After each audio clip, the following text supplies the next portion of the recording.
Hey, this is Maya, and you're listening to The Brad Gilmore Show. Oh, Brad, what have you done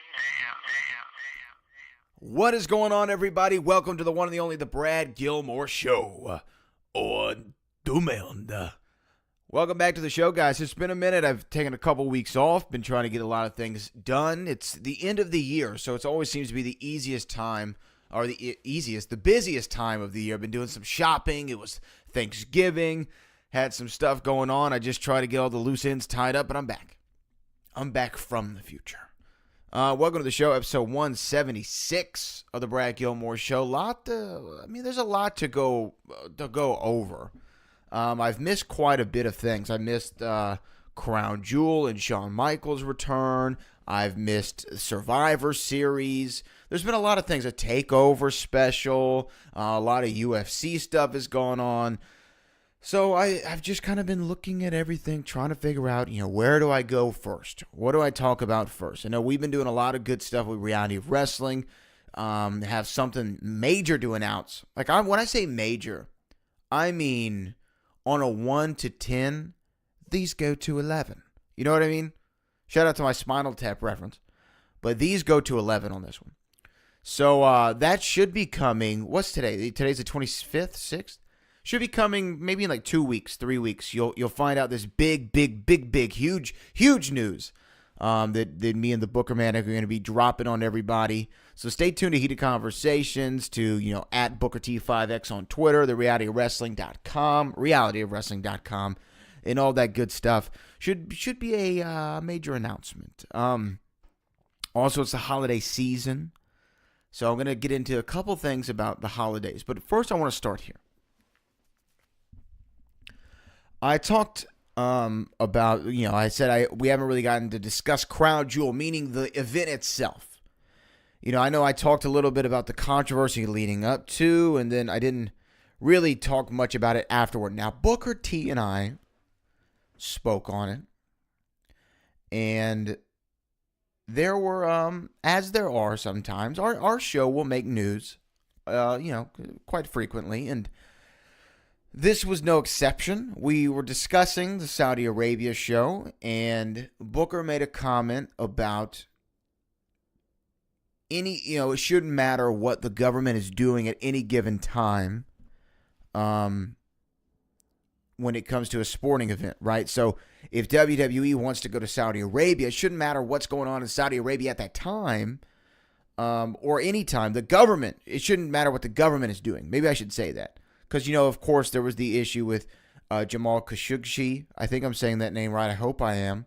The journalist who ended up being dismantled and dismembered by the Saudi Arabian government due to his opinions. He was outspoken against the kingdom, and they didn't take too kindly to that, obviously. And it's a completely awful, and horrific thing that country did, and that the government of that country did, and the leaders. And it sounds like, was it Mohammed bin Salman, the king or the prince of Saudi Arabia, crown prince of Saudi Arabia? He was the one who ordered it. And this is all alleged. I don't know. I try to stay out of that stuff. But obviously it's terrible what happened. So anyway, we were discussing it. And Booker said, it doesn't matter what the country's doing at the time.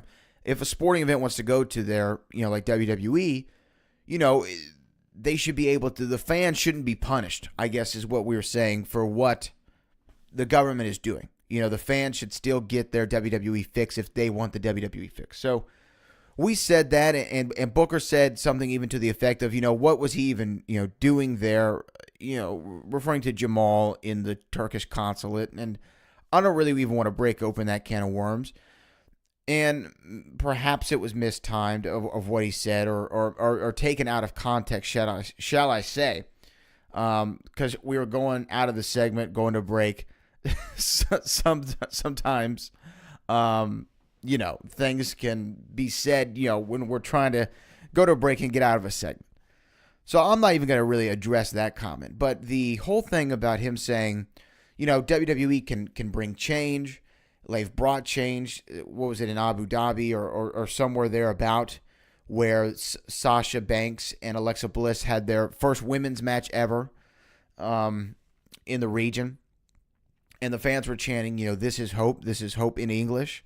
So WWE has shown that they can bring change, and they're working to bring change. I mean, Renee Young worked the Saudi Arabia Crown Jewel show, and she was on commentary for that. So, small minor changes, are occurring. So Booker pretty much said, look, WWE can make change happen, and, you have to play the game to change the game, and that's essentially what we said. And then one of my favorite people in the world, and someone I have a little bit of a history with, Mr. David G. Meltzer. I don't know if that's his real middle name, but I'm going to call him David G. Meltzer. David G. Meltzer went on some show that he has. I don't really know how his whole thing works because he's still selling People Magazine, the People Magazine of pro wrestling to everybody, and claiming these stories are real, and he's got all these. I don't know what to believe. I don't know how you get it. I don't know where it's at. I don't know if you have to pay. I think you got to pay for it. I don't even know. I stay away. But sometimes people will bring stuff to my attention, as in this case. One of the listeners of Heated Conversations, I'm assuming, or a follower of mine on Twitter, he hit me in the DM. He's like, hey, check this clip out. David G. Meltzer called Booker T an idiot. I was like, whoa. I throw that term around a lot, on the show and on all my shows. I say he's an idiot. It comes from upbringing. His parents are probably idiots too. And one time, Booker and I were talking about Terrell Owens not going to the Hall of Fame ceremony.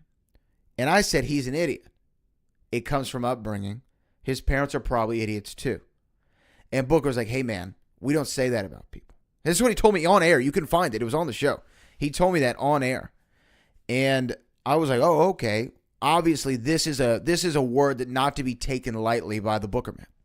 Understandable. So David G. Meltzer goes on his show and he starts talking about what Booker and I discussed on the show. And he said, what did Booker T say about Saudi Arabia? He's such an idiot. And then he finds the quote where Booker said WWE can bring change, and that WWE fans want to go to the show and they should be allowed to go to the show. And David G. Meltzer said something to the effect of, well, they weren't all WWE fans, but there were some WWE fans. So, and I'm so sick of hearing this WWE can bring change. And then they go on, they talk about it a little bit more. And then he calls him an idiot another time in reference to the what was he doing over there quote, meaning the journalist in the Turkish consulate. Okay.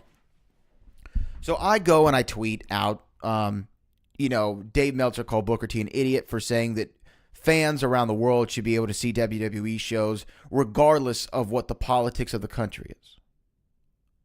Which I don't think is a crazy thing to say, first off. To say, it doesn't matter what's going on there. If you're a fan, you should be a fan. It's like, Liverpool Football Club saying, we want to play in the U.S. again and do another U.S. tour, but, we don't really like your president, so we're just going to stay over here. All the Liverpool fans in the U.S. are going to be like, come on, man. What? What, Klopp? Come on, Klopp. Don't do me like that, Klopp. Fenway Sports Group, don't do me like that, right?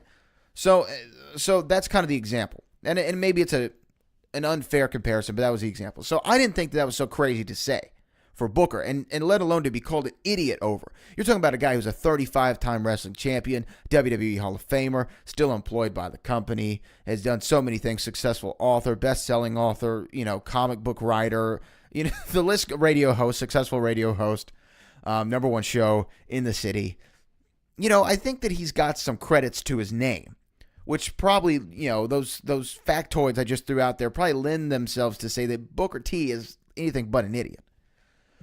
So David G. Meltzer said this. So I just go on Twitter and I tweet out, this is what Dave Meltzer said about Booker T. David G. Meltzer said about Booker T. Call him an idiot. I think the term's more appropriate for Dave.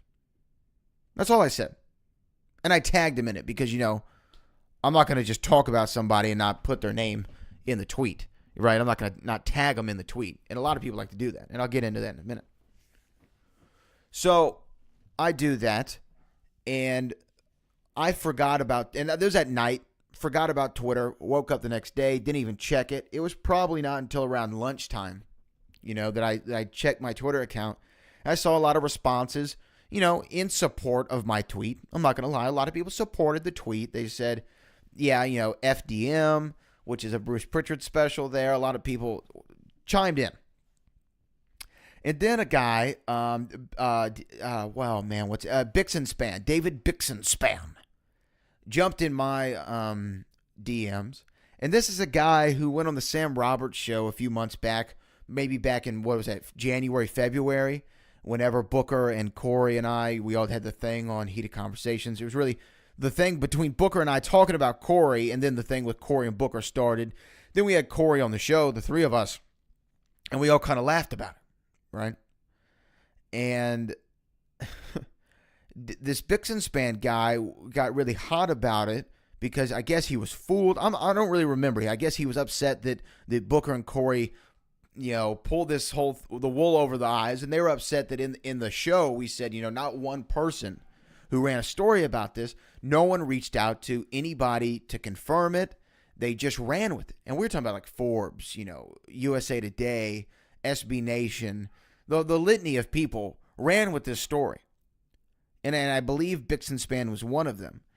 And I think this led to an altercation between Bixenspan and Graves. And forgive me if my facts are off. I'm not a journalist, so I don't know.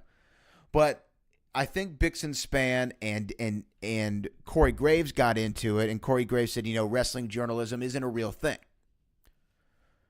And that prompted a Deadspin article, which referenced the whole story with Booker. And then he went on the Sam Roberts show, and he tried to, downgrade Booker and I's show, calling it a non-wrestling local radio show, which was hilarious to me. That our show would be considered a non-wrestling local radio show, even though it's hosted by a Wrestling Hall of Famer and a pro wrestling broadcaster of 6 years. And we talk about wrestling a lot, as well as mixed martial arts. I guess it's a non-wrestling local radio show. And by the way, it was, in the top 10 on iTunes in the sports and recreation category, along with other wrestling podcasts. And I guess it's just a non-wrestling show, though. It doesn't matter. It's local, right? Even though it was, top 10 in the country, it's a local non-wrestling radio show. So I remember him throwing that out there. And he and I got into it on Twitter, and I even said, how are we a non-wrestling local radio show? And he went to, I guess, the show feed, the iTunes feed, and he saw Michael Rappaport was a guest on the show. Michael Rappaport, awesome dude. We have him on the show from time to time. Love Michael Rappaport. And they said, well, Michael Rappaport is on this show. Obviously, Michael Rappaport is non-wrestling. And I was like, oh, that's funny that you brought up that show because that show that you just brought up, Bixenspan, with Michael Rappaport, also had Samoa Joe and Goldberg. It was hilarious to me. To me, it was hilarious. So we got into it a little bit, and then he went on, like I said, he was on the Sam Roberts show, and Sam defended Book and Corey's stance. And I really agreed with Sam to where I believe there are people out there who are covering wrestling who are absolute journalists. I don't know if wrestling journalism is technically a thing, right? I think if the story's big enough, i.e. the example they gave was the Hulk Hogan Gawker trial, that's a mainstream story that revolves around a wrestling figure. I don't know if that's wrestling journalism. So anyway, that's who this character is, David Bixenspan. So he jumps in my, mentions and starts blowing me up about, I haven't heard or read what Dave Meltzer said, but I know Dave's work well enough to know that he probably wasn't referring to what you've tweeted out. He was referring to another comment Booker made, which I thought was just a stupid statement, just to be frank about it. I haven't read it and I haven't heard it, but I know you're wrong because I know Dave's work well enough. David G. Mitchell or David G. Meltzer. So this is what he said. And, I went back at him. We went back and forth a couple of times. And then my mentions started blowing up like crazy, and people started saying that I was defending Saudi Arabia. I even had someone who I won't really name, but he sent me the longest DM I've ever gotten from anybody. And I appreciate his reaching out. Let me see. Where is it? Yeah, I appreciate his reaching out and saying, some of the things that he said and some of the things I completely disagreed with. But I got the longest DM of my lifetime from a guy who's, I guess, well known in the MMA, pro wrestling world as far as, covering the sports. Okay. So anyway, people started saying that I was defending Saudi Arabia. That was just an asinine thing to say. Not anywhere close to what I was saying. I was defending Booker's comment saying that wrestling fans from anywhere in the world should be allowed to enjoy pro wrestling. That's essentially what Booker said, regardless of what their government is doing at the time. That's really what he said. And then Dave Meltzer directly called him an idiot over that. So I had the issue with David G. Meltzer. End of story. I told Bixenspan that he could call into Heated Conversations and tell Booker, because he agreed with Dave and said that Booker was an idiot. I said, why don't you tell Booker it to himself? And then, he told me this wasn't about Booker. This is about, me responding to a comment that you made. And I'm like, well, it's a comment about Booker. And you saying you're agreeing with the comment. Why don't you tag Booker in the tweets? Tell him he's an idiot. Or better yet, here's the number to the and I did this publicly. I said, here's the number of the radio show. Here's the hours we're going to be on. This is the station we're going to be on. You're more than welcome to come on. Call in.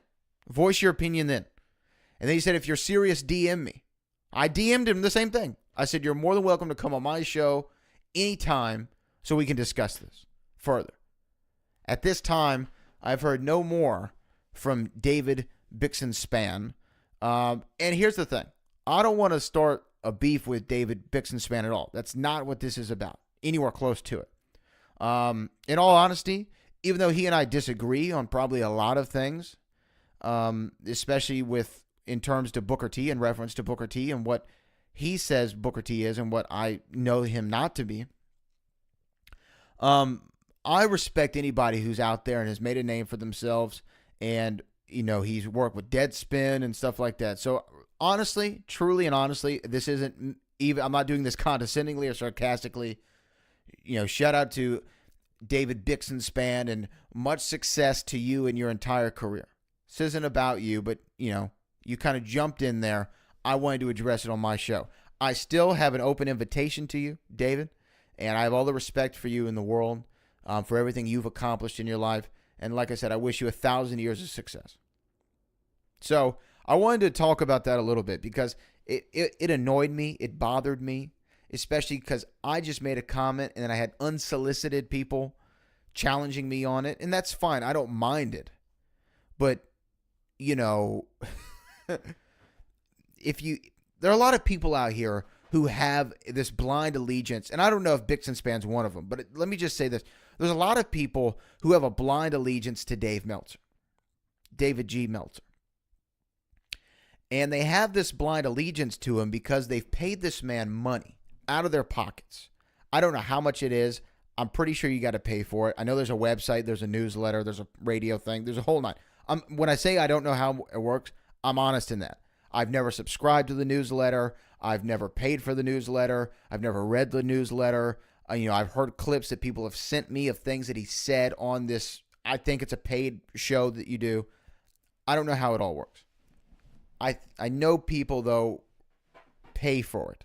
I'm pretty sure this is how it occurs. I know people subscribe. If you subscribe to something, you're paying for it. Okay, so we know that people pay for this newsletter. And if you're listening to the show and you subscribe to the Wrestling Observer, that is fine. I don't think that there's anything wrong with subscribing to the Wrestling Observer. Many people do it. Many people I respect do it. But I've had many conversations about things that have been reported in the Wrestling Observer newsletter. Some conversations on the record, like with Bruce Pritchard, before Something to Wrestle With, before his big public beef with Dave Meltzer, and Dave Meltzer was calling him a con man, and all other kinds of inflammatory statements. Before any of that, Bruce Pritchard was on this show. You can find the show here. It's called Bruce Pritchard, the Yodem Interviews, YODM Interviews. We had him on, and we talked about Dave Meltzer at length.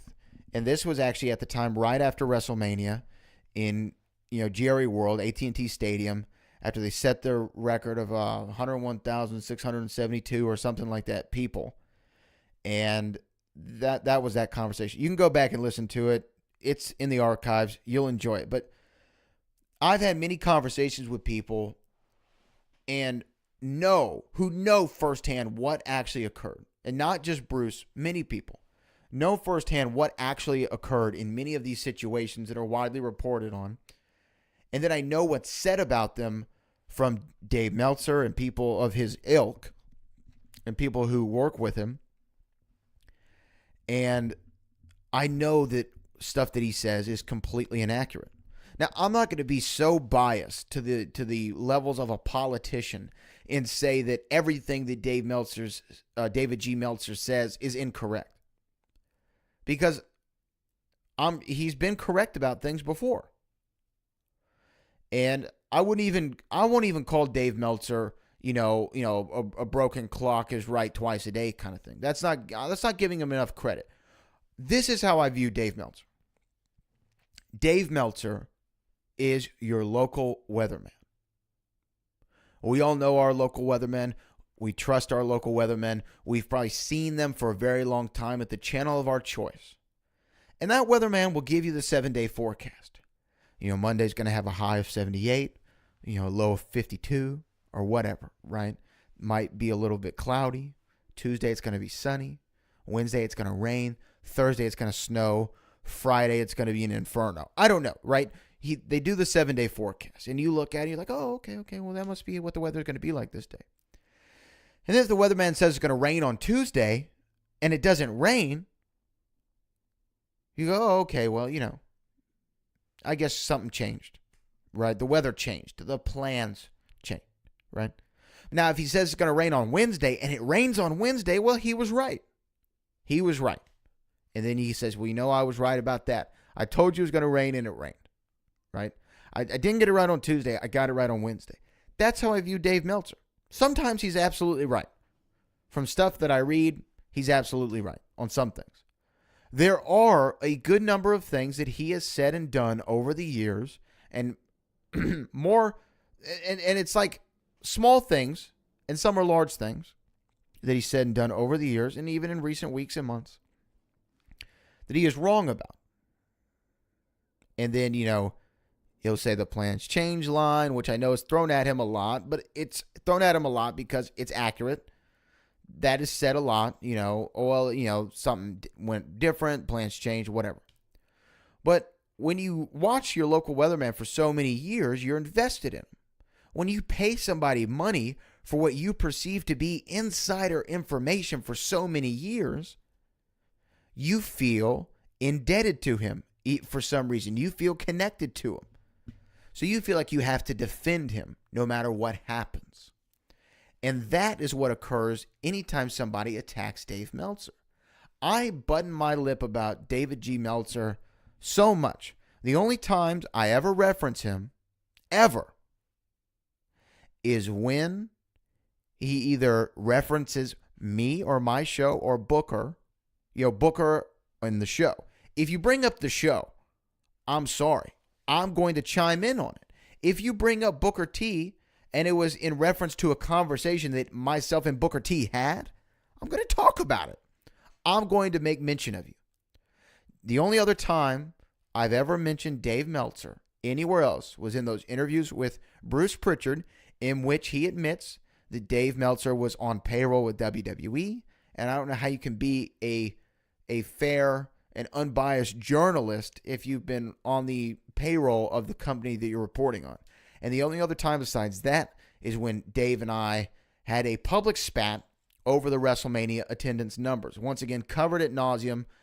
We can go into it some other time, but he was way off, and he and his organization were way off on their initial projections for the WrestleMania attendance numbers. And by the time they arrived at their final number, WWE's 101,000 was way more accurate than Dave's final number, or Dave's reporting throughout, right? So I guess my point in this rant that I'm going on is that I understand the people out there who subscribe to the newsletter and feel like they got to defend Dave. Whether it be the Bixen span, the other people who jumped in my mentions or my DMs, I get it. But just because David G. Meltzer says something and you feel that you have to defend him, and he's never wrong. That's the thing about the people who defend him. He's never wrong. I'm sitting here on the show, on the record, saying Dave Meltzer's been right about things a lot. He can be right a lot. He can be wrong a lot too. That's not something that you're going to hear from the other side. That's why you'll get a tweet from somebody saying, I have not heard or read what Dave Meltzer said, but I can tell you, being familiar with his work, this is what he meant, and this is what he was referencing. That's why you get those tweets. It's very odd. Strange times we're living in, but guys, very strange times. But that's my rant on David G. Meltzer. Don't call somebody an idiot, by the way, Dave. In all honesty, if you wouldn't say it to their face. And I know you're in great shape. You know, you're jacked. You know, you're jacked in your 60s. But you wouldn't say that to Booker's face. You wouldn't call anyone that you report on an idiot to their face. Come on now. And once again, open invitation to David G. Meltzer, to David Bixen Span, and anybody else who wants to debate me on the merits of my original argument, which was people tried to change what I was saying. Like, I saw it go from, I'm defending Booker saying WWE should be able to have shows wherever they want as long as there are WWE fans there and the fans shouldn't be punished for the government. Literally, it went from me defending Booker's statement of that. It went from that to, you're a state sponsor of murder and you're endorsing them. So crazy. So crazy over a pro wrestling story and in defense of a guy who's nothing more than a gossip columnist. I'm sorry. Like I said, gossip columnists are right too. They get stuff right. Page 6, TMZ, they get stuff right. Sometimes they get stuff wrong. A lot of the times they get stuff wrong. So don't get hot about it when I call out somebody who called somebody I know in reference to something that I was in the room for, called him an idiot, and I just don't think that that's fair. I don't think it's fit. So anyway, let's move off of that, please. Gosh, help me and Lord. I want to talk about something else here on the show. Because I watched it last night, and we talked about it on the radio show, Booker and I did, and you can check out what we said before the fight, but Chuck Tito 3, man. So, I think it was Bellator 123 or something like that, but it was in Houston, and the main event was Royce Gracie versus Ken Shamrock. The co-main was Dada 5000 versus Kimbo Slice. I was there for those fights. I was sitting 15 feet away from the cage, right? I was sitting 10 feet away from Mike Tyson and Kurt Angle and Matt Hughes and King Booker, right? So I was hyped to see Dada and Kimbo. I was hyped to see Royce Gracie, Ken Shamrock. That's nostalgia, man. That's UFC 1, right? So we saw what happened in those fights, and those fights were what they were, and they weren't the best exhibition, or they weren't the best example of what mixed martial arts can and should be. So, brings me to Chuck Tito 3. Chuck Liddell, the Iceman, and Tito Ortiz, without a doubt. I mean, just like The Rock and Stone Cold were the guys who got me into pro wrestling, it made me fans. Tito Ortiz and Chuck Liddell are the people who made me fans of mixed martial arts. Without those two guys, I probably never would have been interested in MMA. I remember The Ultimate Fighter would come on after, I think it was Raw on Spike TV. And the first season was Team Chuck versus Team Tito. and it got me in the Chuck Tito rivalry, the Huntington Beach bad boy, the Iceman.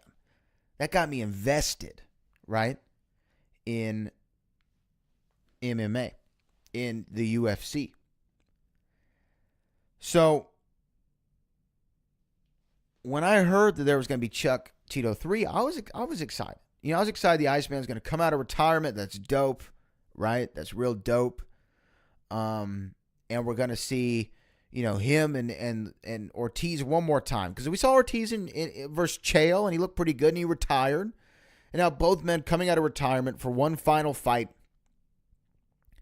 And we're going to see it on pay-per-view with Golden Boy MMA in California, Los Angeles, baby. Whoa.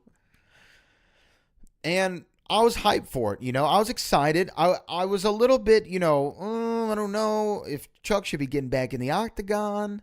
I don't know if that's a great idea for the Chuckster, but regardless of that, it was going to happen. Regardless of how I felt or thought, it was going to happen.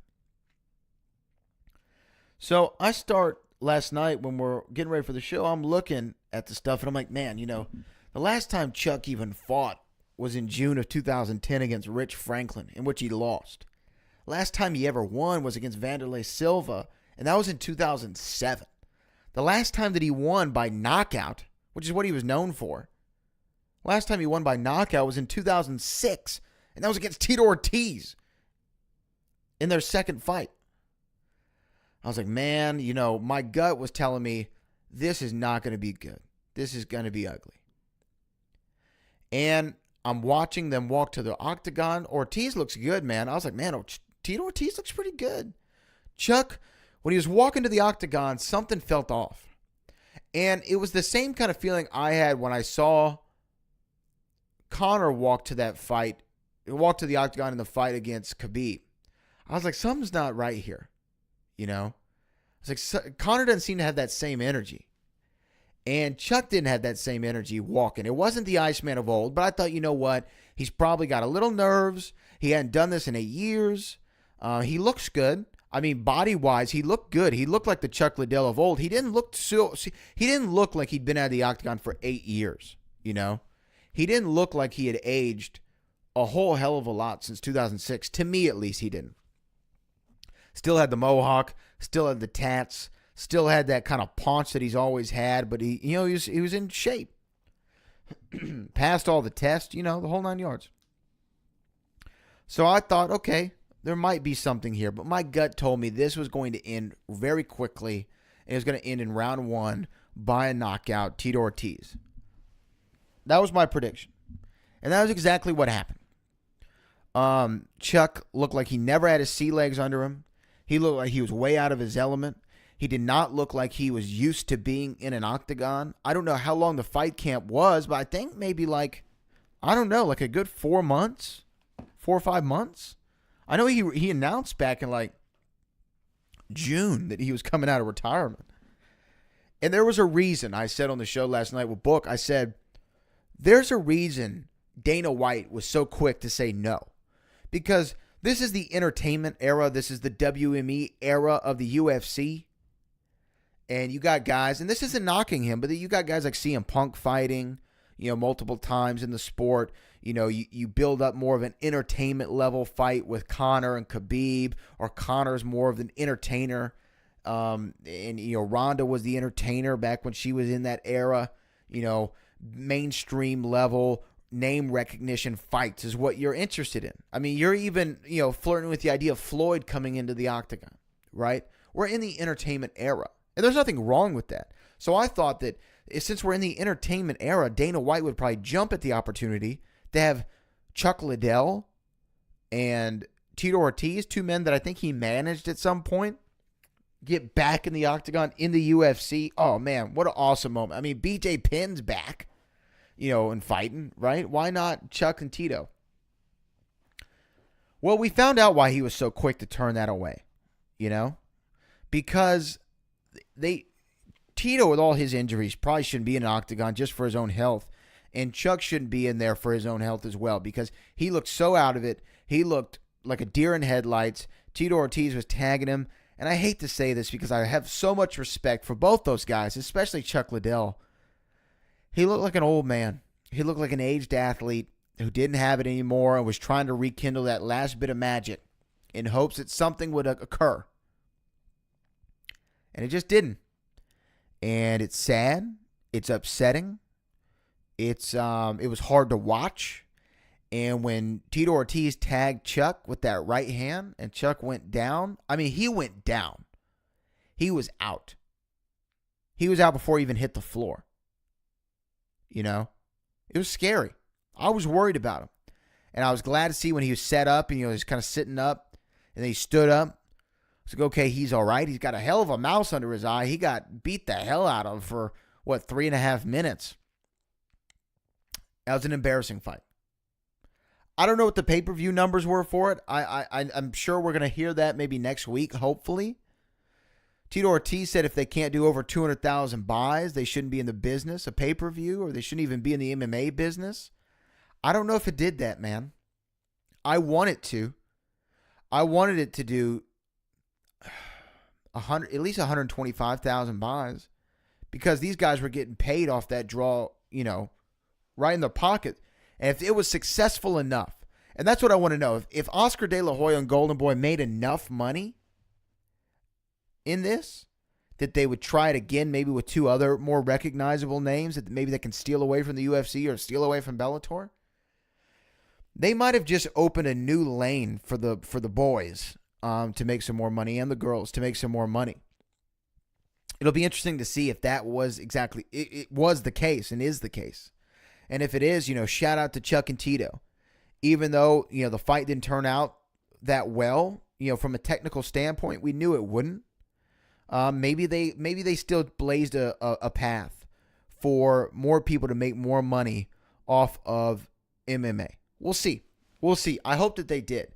But this is what I want to say in closing on that is Chuck Liddell and Tito Ortiz, as I said, they made me fans of the sport. Both these guys are Hall of Famers. They both have their legacies securely intact. The trilogy is over. It still ends with the Iceman up 2-1. Had this fight taken place a decade ago, I don't think that Tito Ortiz would have won that fight, but that's not the point. The point is, as much as I love them and love what they've done for the sport, and as much of a sucker as I am for nostalgia, I never want to see either one of those guys in an octagon again. Ever. Tito actually looked pretty good, but I still think with all the injuries and surgeries that he's had, I don't want to see him in an octagon ever again. Ever. Ever again. And Chuck, you came out of retirement. You did it on your terms. You made this happen. You could have changed the game of MMA forever with a new pay structure. You came back. You tried your best. You had a hell of a camp. You got in great shape. And you went out on your sword, man. On your terms. There's nothing left you have to prove to me, to any of the fans out there, or to yourself. You're the Iceman. You're a Hall of Famer. Your name is synonymous with the sport.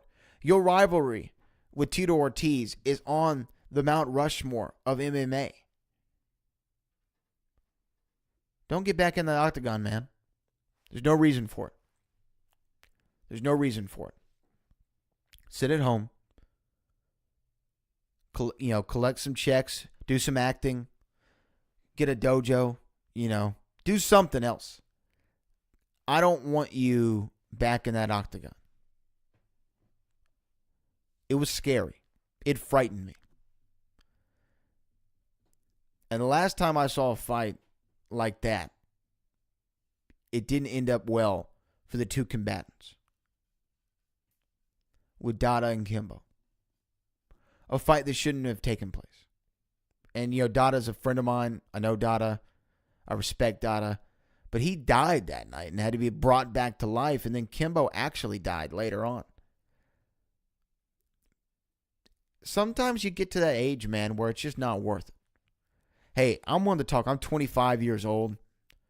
I got my whole life ahead of me. I'm still in my, prime peak or what have you. So it's probably easier for me to say. I don't know what goes on in the mind of a 49-year-old. You know? Maybe you feel like you got to prove something to yourself. We went out there and you saw what you had against your greatest rival. You went out on your sword. Not a damn thing wrong with that. Salute Tito Ortiz. Salute Chuck Liddell. Y'all have my unwavering respect and fandom for here and evermore. And I will support anything y'all ever do, as long as it's not a fight in the octagon. Anyway, last thing I want to talk about on the show this week, and I'm going to be back later on this week to talk more wrestling. Last thing I want to talk about on the show this episode. I love the Christmas season. I have an unabashed love for it, an appreciation for Christmas. I set up my Christmas lights today. I felt pretty good about it, you know. Set up the tree. I have a little Christmas village. I'm a little crazy when it comes to Christmas. So anyway, my favorite thing about the holidays is probably a lot of people's favorite thing about the holidays, aside from the gift giving and the gift receiving. My favorite thing is the Christmas movies. And so I've been toying around with the idea of doing a Christmas movie podcast. You know, a little separate show for the network. And I think I'm going to do it. Because earlier this year, I got to tell this story. I may have told it on the show before, but I have to tell it. Because my favorite Christmas movie of all time used to be Christmas Vacation, but it's been surpassed by Home Alone. Home Alone is without a doubt one of the most quotable movies of all time and a classic. Holds up. 1 and 2. 3 I'm okay with. I'm okay on 3. It's not my favorite, but it's still John Hughes. It's still 1990s. Young Scarlett Johansson's in it. You know, so I'm not mad at it. 4 and 5, I've never seen 5. I own 5 on DVD. I've never seen it. 4 I've seen maybe once. Maybe 1.5 times. Which is crazy, by the way. Before I get into this story, let me say this. Thanksgiving dinner, was talking to my 9, almost 10-year-old nephew about Home Alone. Asked him what's his favorite Home Alone. He said Home Alone 4, which was nuts. He's probably the first and only person in the history of the planet Earth, when you ask him what's your favorite Home Alone, goes straight to 4. Anyway, crazy. Shout out to Parker, though. So I was in New Orleans in April for WrestleMania. I'm getting there. I'm sure I've told the story, but I got to tell it again. I'm getting there for WrestleMania Radio Row, setting up. Booker and I were doing the show out there. And, you know, I'm setting up. I'm looking around. I'm like, oh, yeah, there's Sam Roberts. Shout out to Sam Roberts. Oh, there's Pete Rosenberg, Stat Guy Greg. Shout out my guys over there. You know, we're all in this kind of little section. And then I'm looking across the ring. I'm like, well, who are those guys? Who the hell are those guys? I don't know who those guys are. Weird. And then a buddy of mine, Johnny LaQuasto from Wrestling Compadres, he's been on the Schmodown. He came over to me. He's like, hey, man, is that Macaulay Culkin? And I'm like, oh, shit. It is Macaulay Culkin. So, anyway, I'm setting up, and Booker comes there. And next thing you know, Macaulay Culkin's coming around, and he starts chatting with Booker and I for a minute. And then after the whole event was over, I was talking to Macaulay. You know, he had listened to the show. He knew the whole thing with Corey that I talked about, Booker and Corey, earlier in the show. We were chopping it up. I'm actually looking on my shelf of all kinds of little doodads, and I've got bunny ears that Macaulay Culkin gave me. You know, he has a podcast and a website, bunnyears.com. Really fun stuff. So, anyway, I met Macaulay Culkin. I remember I was like, man, I got to get this shot. Home Alone's my favorite movie. I never wanted to be that fanboy, but I had to fanboy out a little bit, you know? You know what I mean?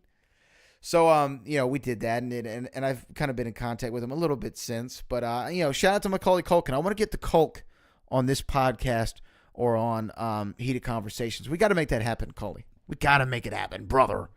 So anyway, I think I'm going to do like a little mini-series on Home Alone. I don't know if they're going to be just commentaries over the 5 movies, what I'm going to do yet, but I got to do something. You know, and I got to come up with a name, like You Filthy Animal or something. I don't know, some quote from the movie. We'll come up with something for Home Alone. But I think I'm going to do a little separate podcast for that. And by the way, I know I've taken a break from the Brad Gilmore Show. Also took a 3-week break real quick. Just a quick siesta from Back to the Future, the podcast, but I got new episodes coming out this week. So don't worry, guys. If you're a fan of the show, new episodes coming out this week. But hey, I'm going to put a bow on this. A lot of stuff going to be happening, though, with the Brad Gilmore show going forward. I know I always tease stuff like this, but I really do have big plans. Huge plans. 2019's around the corner. Time to get this thing up and moving. It's 8-year anniversary of the show coming up, so got to make some ish happen. My brother, testify. So anyway, at Brad Gilmore on Twitter, Instagram, Facebook, all that stuff. Heated Conversations, Schmodown Rundown, Back to the Future, the podcast. David G. Meltzer, David Bixenspan. Come on the show. Let's talk about it, brother. Until next time. Peace.